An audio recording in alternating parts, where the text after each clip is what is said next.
Salam dan bahagia Ibu dan Bapak Guru. Selamat datang kembali di modul hukuman versus konsekuensi versus restitusi. Ibu dan Bapak Guru sekalian, setelah kita sudah belajar konsep hukuman dan konsekuensi, maka kali ini kita akan belajar mengenai restitusi. Diharapkan dengan materi ini kita dapat lebih mengerti perbedaan antara hukuman, konsekuensi, dan restitusi.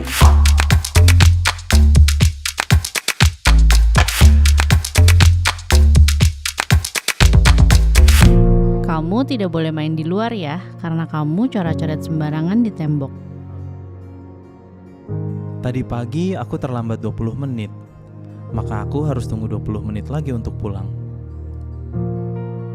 Maaf ya, ini aku ganti kertas yang baru. Mari kita bermain dulu yuk. Tadi sudah diperlihatkan 3 kasus. Silahkan Ibu dan Bapak Guru pilih ya. Kasus mana yang merupakan konsekuensi, hukuman, dan restitusi. Kalau mau menyiapkan pensil dan kertas juga boleh, dicatat ya. Bagaimana Ibu dan Bapak Guru? Apakah sudah ditentukan? Jawabannya disimpan dulu ya. Sebelum belajar restitusi, ada baiknya kita mengingat kembali alasan dibalik tindakan manusia agar memudahkan kita untuk melakukan proses restitusi. Pernahkah terpikir oleh Ibu dan Bapak Guru jika ada murid melakukan pelanggaran di sekolah tanpa kita menghakimi dulu nih, kira-kira kenapa ya mereka melakukan hal tersebut? Pada modul restitusi yang lalu, kita sudah belajar mengenai 5 kebutuhan dasar manusia yang diungkapkan oleh Dr. William Glasser. Apakah Ibu dan Bapak Guru ingat? Ada kebutuhan dasar bertahan hidup, cinta dan kasih sayang, penguasaan, kebebasan, dan kesenangan. Setiap tindakan yang kita lakukan merupakan upaya kita untuk memenuhi salah satu kebutuhan dasar yang tadi disebutkan. Dalam upaya tersebut, kita menggunakan berbagai cara. Bisa dengan cara yang positif, bisa juga cara yang negatif, seperti melanggar peraturan. Dengan kata lain, manusia dapat melakukan kesalahan agar bisa memenuhi kebutuhan dasarnya. Hal ini juga bisa terjadi pada murid kita. Yuk kita coba untuk lebih mengerti lagi. Sebenarnya kebutuhan dasar apa sih yang mereka ingin penuhi? Untuk lebih jelasnya, mari kita analisis kasus A, B, dan C berikut ini. Kasus A adalah murid TK mencoret-coret tembok. Jika alasannya karena iseng dan bosan, maka dia mencari kebebasan. Jika jawabannya adalah karena dia senang melakukannya, maka itu adalah kesenangan yang berusaha dipenuhi. Kasus B adalah murid SMP yang datang terlambat 20 menit. Jika alasannya adalah karena ia harus membantu ibunya, maka ia sedang memenuhi kebutuhan hidup. Jika ia mengatakan bahwa ia kesiangan, ibunya tidak membangunkannya, maka ia mungkin sedang berupaya memenuhi cinta dan kasih sayang.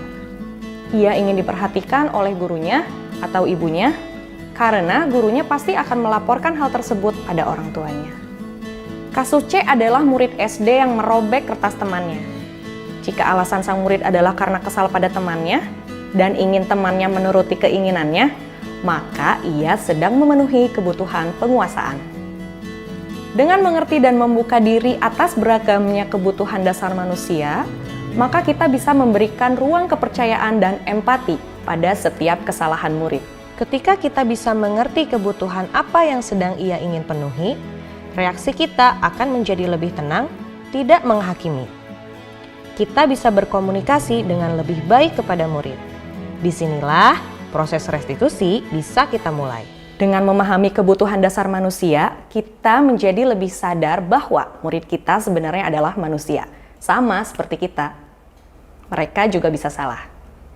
Tugas kita adalah membimbing mereka untuk belajar memperbaiki kesalahannya. Pada konsep hukuman dan konsekuensi, kita belum mengajarkan kepada mereka bagaimana memperbaiki kesalahannya. Dalam kedua konsep ini, mereka hanya sekedar menjalankan sanksi. Terkadang kita merasa capek karena banyaknya pekerjaan.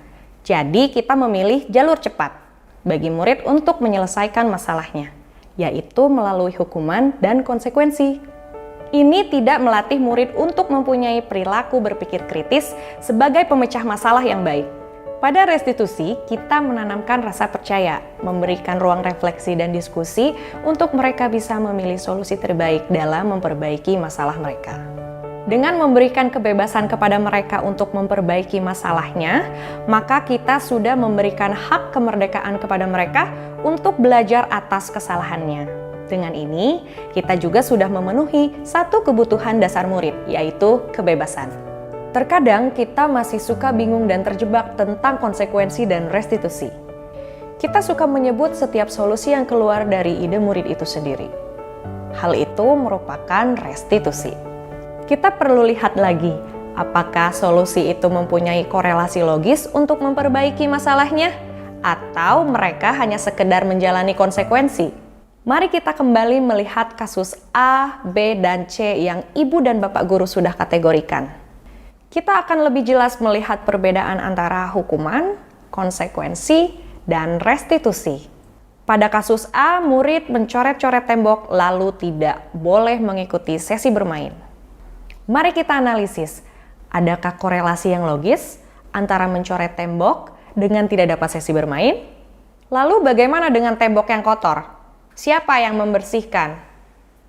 Pada kasus ini, murid hanya menerima hukuman atas tindakan pelanggarannya. Untuk jenjang PAUD, ini bisa membuat murid menjadi trauma, takut, dan mungkin saja jadi benci pada gurunya. Dia akan menganggap sekolah tidak menyenangkan karena sesi bermain telah direnggut darinya. Karena terkadang mereka belum mengerti apakah tindakannya salah atau benar. Mungkin dia di rumah boleh mencoret tembok. Kita perlu berikan waktu dan pengertian lebih kepada mereka untuk memaknai tindakannya benar atau salah. Pada kasus B, murid datang terlambat lalu dia memilih untuk tinggal sesuai jumlah waktu keterlambatannya. Jika tidak ada proses diskusi tentang mengapa dia terlambat dan bagaimana dia bisa mengatasinya agar besok bisa tepat waktu, maka ini adalah bentuk konsekuensi. Meskipun murid memilih sendiri solusinya, tapi tidak ada perbaikan akan masalah keterlambatannya. Ajaklah murid untuk mengidentifikasi masalah keterlambatannya. Tanyakan pada mereka apa yang bisa dilakukan untuk mengatasi masalah tersebut.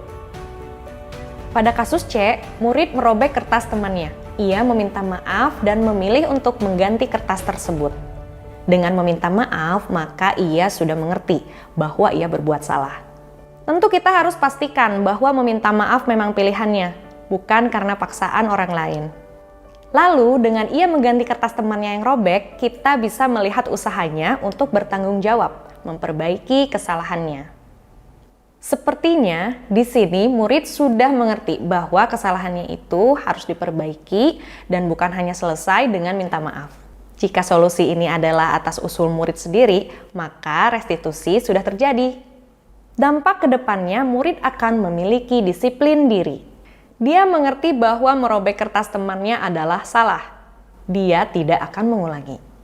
Bukan karena dia takut atau mau hadiah dari gurunya, tapi karena dia tahu ini adalah hal yang benar untuk dilakukan. Bagaimana Ibu dan Bapak Guru? Apakah jawabannya benar semua? Jika belum, tidak perlu khawatir, karena dalam memahami dan menerapkan restitusi, prosesnya memakan waktu yang tidak sebentar.